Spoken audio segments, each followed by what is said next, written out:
अब हम बात करेंगे 2019 के इनकम टैक्स के आंसर पेपर के थर्ड पार्ट के बारे में। अब हम ये 7वां सेक्शन चीज लॉन्ग सर्टिफिकेशन करेंगे। इसमें से कोई दो करना है तो यहाँ पे जो इम्पोर्टेंट है वो पहले देखते हैं। कोई दो करना, पहले 11 वाला करते हैं। What is difference between short term and long term capital gain.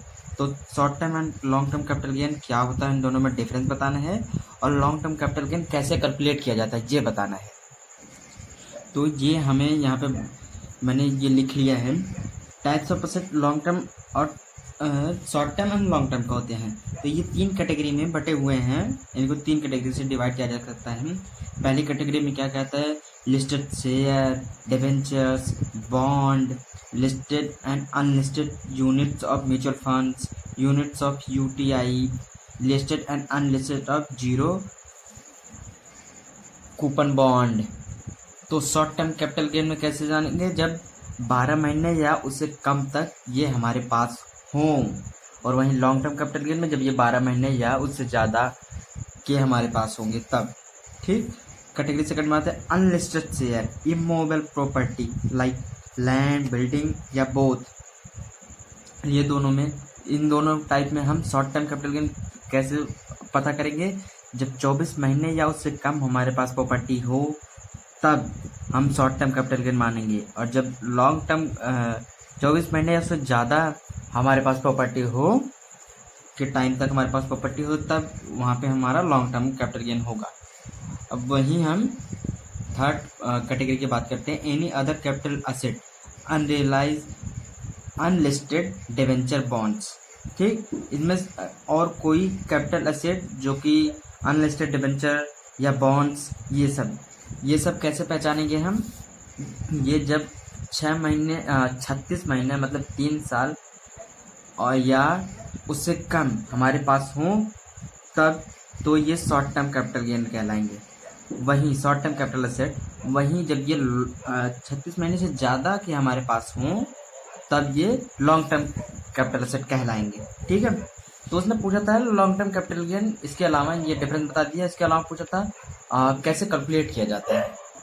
तो computation of long term capital gain for the assessment year 21-22। तो पार्टिकुलर एक तरफ, अमाउंट एक तरफ। तो सबसे पहले जो सेल्स रहेगी, सेल्स लिखेंगे। इसमें से लिस्ट करेंगे 3 चीज़ें, इंडेक्स कॉस्ट ऑफ एक्विजिशन, प्राप्ति की लागत का इंडेक्सिंग करेंगे, इंडेक्स कॉस्ट ऑफ इम्प्रूवमेंट, जो बनवाने पे खर्चा आया उसका इंडेक्सिंग करेंगे, और ट्रांसफ़र एक्सपेंस। ये सब ट्रांसफ़र एक्सपेंस माइनस करने के बाद, ये सब टोटल करने के बाद, इसको माइनस करने के बाद हमारा आएगा gross long term capital gain. तो gross long term capital gain में से एग्जम्पशंस घटाएंगे अंडर सेक्शन 54 to 54 GB। तो एग्जम्पशन घटाने के बाद हमारा आएगा लॉन्ग टर्म कैपिटल गेन। ठीक, ऐसे कैलकुलेट करते हैं। तो ये हमने सवाल कर लिया। नेक्स्ट क्वेश्चन ये थ्योरी वाला ही करते हैं। What is mean by penalty, penalty क्या होती है, discuss the provision regarding penalty. इसके लिए रिगार्डिंग पेनाल्टीज देखते हैं। यही दोनों कर लेते हैं, बाकी ये जो अब प्रोफेशन वाला है इसका एक सेपरेट वीडियो तुरंत डालेंगे। अभी ये दोनों करके इसको कंप्लीट करते हैं। ठीक है, तो पेनाल्टी क्या है, पेनाल्टीज ये इम्पोजिबल किस पे की जाती है।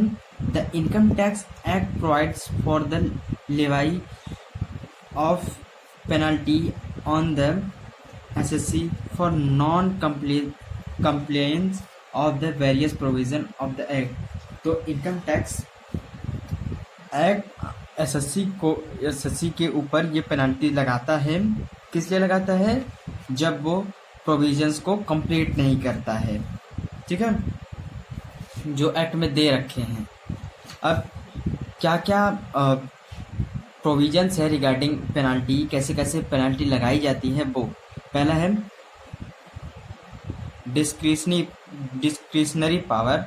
ये किसके पास होती है, जो इनकम टैक्स की अथॉरिटी होती है उसके पास ये डिस्क्रिशनरी पावर होती है। If the penalty to be impose for failure to perform as statutory obligation is a matter of discretion of the authority. अगर आप अगर जो ये अथॉरिटीज़ हैं उनने जो बता रखा है उसके रिगार्डिंग आपने उन तरीके से काम नहीं किया, तब आपके ऊपर पेनल्टी लग सकती है।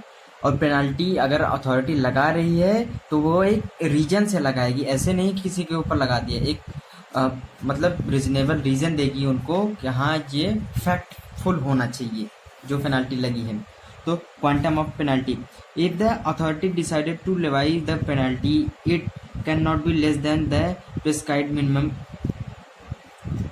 अगर जो हमारी अथॉरिटीज़ है उसने डिसाइड कर लिया कि हमको पेनल्टी लगानी है एसएससी के ऊपर, तो वो जो अमाउंट है, जो उनका प्रिस्क्राइब्ड अमाउंट है, उससे कम तो होगा नहीं, उससे ज़्यादा हो सकता है, उससे कम तो होगा नहीं। तो इसके रिगार्डिंग कुछ प्रोसीजर्स हैं। Before the levy of any penalty the SSC must have been heard और reasonable opportunity must have been given to him of being heard, then imposition is valid। मतलब आप अगर एसएससी के ऊपर पेनल्टी लगा रहे हो तो उनको एक रीजनेबल अपॉर्चुनिटी दो और उनकी बात को सुनो कि वो क्या कह रहे हैं, इस पक्ष में उनके ऊपर पेनल्टी लग रही है तो वो बोल क्या रहे हैं। तो next provision, if the income tax officer imposes penalty exceeding ₹10,000, assistant commissioner और deputy commissioner imposes penalty exceeding 20,000, he must obtain the previous approval the joint commissioner। अगर जो इनकम टैक्स का असिस्टेंट ऑफिसर है वो 10,000 से ज़्यादा का फाइन लगा रहा है, पेनल्टी लगा रहा है एसएससी के ऊपर, या जो उसका डिप्टी कमिश्नर है वो लगा रहा है 20,000 से ज़्यादा, तो उनको मस्ट है कि वो जॉइंट कमिश्नर से परमिशन ले पहले लगाने से पहले ही।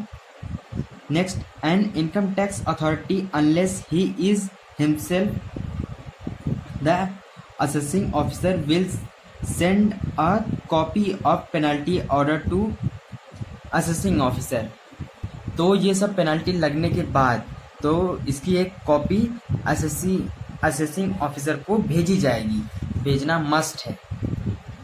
Last, penalty under more than 1 section, अगर जो हमारा एसएससी है उसने मोर देन 1 सेक्शन में सेक्शंस को ब्रीच किया है तो उस टाइम पर उसको 1 मोर सेक्शन में भी पेनल्टी लग सकती है। तो ये रिगार्डिंग थे इसके। अब हमने ये 2019 वाला सॉल्व कर लिया, अब हम सेपरेट वीडियो डालेंगे इम्पोर्टेंट क्वेश्चन की। मिलते हैं नेक्स्ट वीडियो में। Thank you.